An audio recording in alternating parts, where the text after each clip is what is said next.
তো আমরা আমাদের নাগরিকদেরকে এই বলে আশ্বস্ত করতে চাই যে আপনাদের তথ্য নিরাপদ আছে এবং এই ঘটনার মাধ্যমে সাইবার স্পেস, কমিউনিকেশন স্পেস, ইন্টারনেটে আপনাদের যে অনিরাপত্তা, এই অনিরাপত্তা এবং অন্যান্য ধরনের প্রতারণা, জালিয়াতি, আর্থিক অপরাধ যে ঘটছে সিম কেন্দ্রিক বা ডিভাইস কেন্দ্রিক, অনিবন্ধিত ডিভাইস কেন্দ্রিক, এখান থেকে একটা মুক্তির পথ শুরু হলো।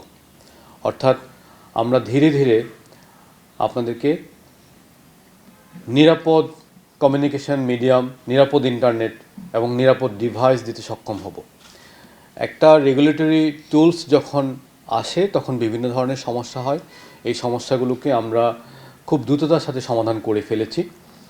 আমরা একটা পারফেক্ট সমাধান দিয়ে ফেলেছি এটা আমরা দাবি করব না, কিন্তু টিম 24/7 কাজ করেছে, রাতভর কাজ করে এই সমস্যাগুলোর সমাধান করেছে। এই মুহূর্তে এনআইআর সচল আছে। যেহেতু আমাদের প্রতিশ্রুতি ছিল যে আমরা শুল্ক কমাতে সক্ষম হলে আমরা এনআইআর চালু করব, যেহেতু আমরা শুল্ক কমাতে পেরেছি সেজন্য এখন থেকে এনআইআর চালু থাকবে। পাশাপাশি আমাদের যারা ক্ষুদ্র ব্যবসায়ী আছে, আপনারা জানেন যে তারা শুধুমাত্র বিদেশ থেকে আনা ফোনই বিক্রয় করেন না, দেশে উৎপাদিত যে ফোনগুলো আছে সেগুলো তারাও বিক্রি করেন, বৈধভাবে আমদানি করা যে ফোনগুলো আছে সেগুলোও তারা বিক্রি করেন। সুতরাং তাদের দোকানপাট সিন্ডিকেটের মাধ্যমে ধমক দিয়ে বন্ধ রেখে তাদের রুটি রুজির উপরে যেই ব্যাঘাত ঘটানো হচ্ছে, আমরা এটারও নিন্দা জানাই। আমরা চাচ্ছি যেহেতু আমদানিতে শুল্ক কমে গেছে, সেজন্য সন্ত্রাসী ঘটনার মাধ্যমে তাদের দোকানপাট খোলায় যাতে কেউ বাধা না দেয়।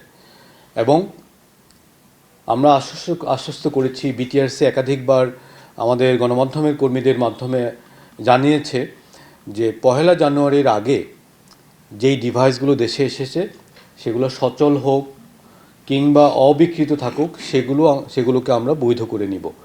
স্টক লট হিসাবে সেগুলোকে স্বীকৃত করা হয়েছে। 7টি প্রতিষ্ঠান এর মধ্যে তাদের অবিকৃত ফোনের লিস্ট, IMEI লিস্ট জমা দিয়েছে। কিছু প্রতিষ্ঠান দেয়নি, তাদেরকে হয় ভুল বোঝানো হচ্ছে অথবা তাদেরকে বাধা দেওয়া হচ্ছে। তো এই ধরনের ঘটনা থেকে সরে এসে আমরা আশা করব যে সবাই এই প্রক্রিয়ায় শরিক হবে। রেগুলেটরের দায়িত্ব হিসাবে বিটিআরসি অবশ্যই আমাদের নাগরিকদের সিমের নিরাপত্তা, ডিভাইসের নিরাপত্তা এবং অন্যান্য যত ধরনের যে নিরাপত্তা আছে এই নিরাপত্তার প্রতি খেয়াল রাখছে। পাশাপাশি মোবাইল ফাইন্যান্সিয়াল সিস্টেমে যে জালিয়াতিটা হচ্ছে সেটার জন্য আমরা ব্যাকগ্রাউন্ডে কাজ করেছি। নির্বাচন কমিশনের আমন্ত্রণে আমরা বাংলাদেশের মোবাইল ফোন কোম্পানিগুলো, মোবাইল ব্যাংকিং সেবাদাতা কোম্পানিগুলো, BFIO এবং বাংলাদেশ ব্যাংকের প্রতিনিধি সহ, বিটিআরসি সহ, ICTর প্রতিনিধি সহ, টেলিযোগাযোগ, পোস্ট অ্যান্ড টেলিযোগাযোগ ডিভিশনের প্রতিনিধি সহ আমরা মিটিং করেছি। আমরা সিদ্ধান্ত নিয়েছি আমরা এখন থেকে MFS-এর ডেটাবেস এবং সিম ডেটাবেসের মধ্যে একটা সমন্বয় আনব। এই সমন্বয়গুলো অতীতে হয়নি, যেহেতু হয়নি সেজন্য ইনহেরিটেড, উত্তরাধিকার সূত্রে এই জঞ্জালগুলো পেয়েছি।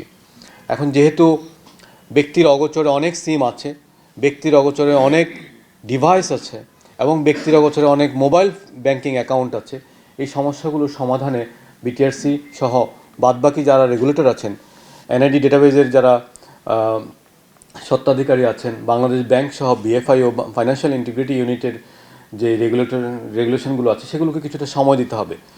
এই সময়ের মধ্যে কাস্টমাররা কিছুটা শকের মধ্য দিয়ে যাবেন, আমরা সর্বোচ্চ চেষ্টা করেছি। আজ সকালে আমরা বাংলাদেশের যে মোবাইল ফোন কোম্পানিগুলো আছে তাদের সাথে কথা বলেছি। তারা বলেছেন যে এই মুহূর্তে গ্রামীণ, রবি বা বাংলালিংকে কোনো ধরনের কাস্টমার কেয়ারের কোনো ধরনের কিউ নেই। অর্থাৎ বৃহস্পতিবার সকালের দিকে কিছুটা সমস্যা হয়েছিল, সেই সমস্যার সমাধান করা হয়েছে।